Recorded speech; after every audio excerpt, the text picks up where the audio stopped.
Tom Seaver. And Tom Seaver was special to me as a young baseball fan. I used to be a big baseball fan. Tom Seaver was one of the first baseball players I was ever aware of when I was a kid, right? When you're just 5, 6 years old and you're starting to learn about sports, that's one of the first names I ever heard. It was one of the first baseball cards I ever had. He passed away this week at the age of 75. And the Mets had an interesting tribute to Tom Seaver. They put dirt on their knee because when he pitched, he got so low with that right leg that it would get dirt on it during the game. That's how how committed he was to getting the most out of his arm. The windup and the follow-through resulted in dirt on the knee. So a great tribute, a creative tribute, and that's what we're going to do today, the best NFL tributes. That's our draft. And this one was kind of challenging because when Matt Casey suggested it yesterday, Charean, you and I were both like, really, this isn't going to be easy. And then once we started thinking about it, it's like, this is going to be fun. So we're going to have some fun now with the best NFL tributes of all time. Charean asks me the question. I'll do the Cindy Brady routine and not come up with the answer, and she'll end up with the first pick. What do you got? Well, I'm actually going to give you a choice of two, and I came up with this one on my own, and I thought it was fitting for this. And there's two possible answers, so it's almost like what is the color blue? Who you can either say who was the first player to spike the ball in the NFL, or who was the first player to start the end zone celebration, and either one of those answers will suffice for this trivia question. The first player to spike the ball and the first player to do an actual end zone celebration. There have been so many over the years. I don't know when it started. It's always been part of football. But I'll tell you what, the first guy that I think of when it comes to a celebration is Billy White Shoes Johnson. Was he the first one to do the end zone celebration? He was not the first one. So the first player to spike the ball was Giants receiver Homer Jacobs in the vintage year of 1965 for obvious reasons. And the first one to do the end zone dance, that came 4 years later. Elmo Wright actually did it first at the University of Houston, and then he brought it to the NFL with him to the Chiefs. And he is credited with starting the end zone dance. That would have been in 71 with the Chiefs, but he did it in college before that. How in the hell are either of those even remotely regarded as easy questions? I've been following football for 50 years, and I had no idea on either of them. I've never known either one. All I know is this. For anyone who was born in 1965, you are damn old. I was born in 1965, as was Charean, but I was born later. All right, you get the first pick. Thank you for giving me that very easy question that makes me feel so foolish I didn't know the answer to either part of it. Okay. So there, as Mike said, there are so many of these, and it was a fun exercise to figure out which one of these to pick. And I've ended up with so many, it's hard to figure out which one to start with. And there are fantastic answers to this question. But I think I'm going to start with the Sean Taylor missing man formation. After Sean Taylor died in the first game back, Washington went out with 10 players on defense in a game, and with the realization that Sean Taylor wasn't there with them. And it was a sad moment, but a moving moment at the same time. And I think that was one of the greatest tributes. Didn't care what happened on the first play. It was a tribute to Sean Taylor. And to this day, we still remember who Sean Taylor is. We talk about Sean Taylor. And, of course, he was murdered in his house, and an unfortunate incident there. But no one has forgotten Sean Taylor in Washington or really in the NFL.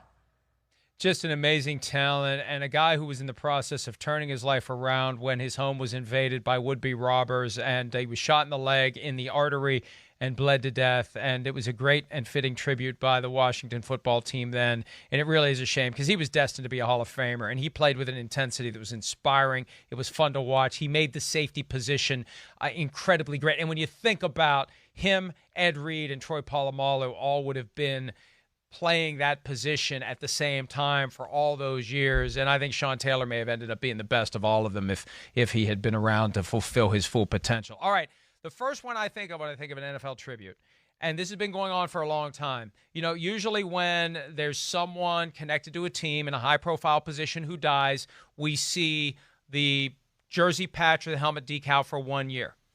And when George Halas passed away in the 80s, the Bears made that GSH a permanent part of the stripes on the side of their jersey. And it's always going to be there. And it's, and he deserves it. And I've argued that like George Halas, Don Shula, even though he didn't found the Dolphins, he's so connected to that team that they should have a permanent honor for him in the uniform, not just a one-year thing. But the GSH on the sleeves of the Bears jerseys is, I thought it was awesome at the time, and the fact that they continue to do it all these years later and will always do it, a fitting tribute to one of the most important figures in the history of the sport. Yeah, absolutely. When you think of the Bears, you think of George Halas, and you see that patch. And another one in the history of the NFL, this generation of kids don't remember a lot of those guys, but I think everybody knows who George Halas is just because you see that patch, and then you know his history of the team. And so that's a very good one. And I had it on my list as one of the top ones too. God, there's just so many to do. I think I'm going to go with Seattle. This is the way Sims buys time. Go ahead. Right? I think I'm going to go with Seattle and the 12s. Their tribute. And, of course, they can't use 12th man because there's a great college team that has the trademark of 12th man. Yeah. And that would be Texas A&M, my alma mater. But I just like the tribute that they have to the fans. They retired the number 12 with the organization. Nobody can wear that number. They started the tradition in 1984 of raising the flag for the 12s to tribute to the fans. And I just like that tradition of the fans, especially in Seattle, which you have to say is one of the best home fields in the NFL. That we've ever seen. And you see the false start penalties that the offenses have because those fans are so loud. And I just think it's a great tribute that they've done in Seattle for the fans. Yeah, I was going to say they're wasting their time doing it because, as we know, there's no competitive advantage to having fans in the stands. So I don't know why the Seahawks would attach any importance whatsoever to the impact of their fans on the ability to win football games because, again, there is no competitive advantage to having fans present, and if we say it enough times, maybe it'll eventually sink in.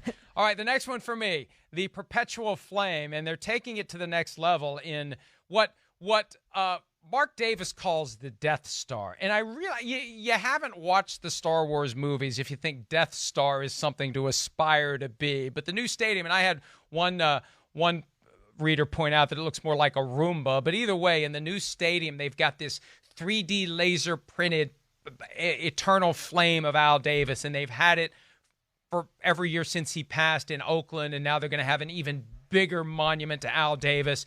And apparently the flame isn't an actual flame. They've got some technological way they're doing it, but that's always going to be there. That's always going to be in that stadium. That's always going to be connected to that franchise. That tribute to Al Davis, who you think Raiders, you think Al Davis. And it's just an amazing tribute.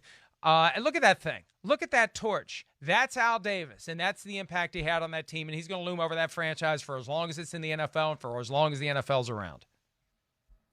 Yeah, no question about that. And again, it's another great owner that they've managed to give a tribute to. He started out as the AFL commissioner and has gone on and did great things for the Raiders, and now we're going to remember him for forever. And Raiders fans certainly know who he is, even though he's been gone for a while, and I think that's a fantastic tribute.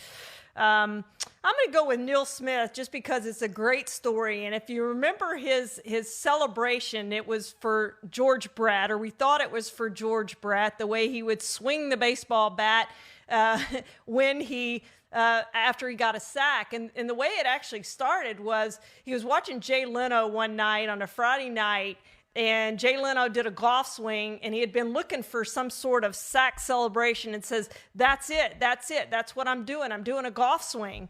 And so they played a Monday night game, and he said he had 3.5 sacks, and he decided at the time to do the golf swing. And so he did it after every single sack. And of course, it's on national TV, and everybody saw it. And some reporter asked him after the game, was that a tribute to George Brett? And he said, I just said, yeah, it was a tribute to George Brett, even though it was intended to be a golf swing.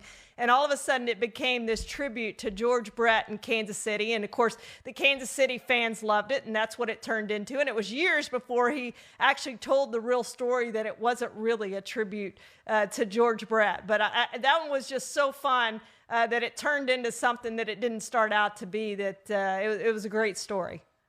I'm not up on my late night show trivia, but I think it was Johnny Carson who did the golf swing, Charean. And since you and I are of the same well, vintage, he said Jay Leno. He said Jay Leno, and when the story I read said Jay Leno. So yes, but you're right. It probably was Carson, but he said Jay Leno. Which makes it an even better story. He doesn't even have the right guy that inspired the golf swing that became the baseball swing for George Brett. Actually, Jay Leno. Actually, Johnny Carson. And by the way, if you're watching this on Peacock, when the show's over, there's a bunch of great old Johnny Carson shows, which it's amazing to see the comedians who were on there, the guests he had, the joke, and a lot of topical jokes that I don't know what he's talking about because it was funny at the time because it dealt with something going on at the time, but it's not going on now. But it just gives you a flavor for how the late night shows used to be, and they're really not all that different than they are now. All right, next one for me. I'm torn on this, but I'm gonna go. I'm gonna go when Wade Phillips showed up at Super Bowl 53 with his dad's hat and jacket. That, to me, was just incredible. The Bum Phillips 10-gallon hat and that big old jacket with the fur on the lapels, the tribute to his dad. Even though Wade had been to a Super Bowl and won one before, there was just something magical about that moment. There's so much about the connection between fathers and sons and parents and children in football, whether it's watching the games, going to the games, working together. That, to me, resonated, and I wish a bigger deal had been made of it at the time.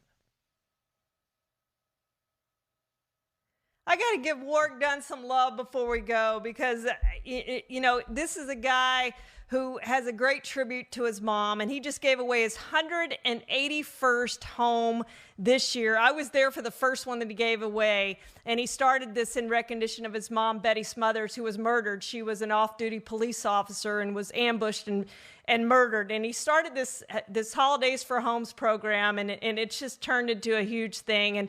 And so I wanted to mention him. He was my honorable mention for this thing if we had had a fourth one, because I think something like that is worth mentioning too, the great things that he's done. Yeah, I also had Jerry Glanville always leaving 2 tickets for Elvis Presley. That was a tribute in a weird sort of way. And Jerry Glanville, one of the all-time great characters in the NFL. Hi, I'm Mike Tirico, and thanks for watching. Make sure to hit subscribe for the latest news and highlights from NBC Sports.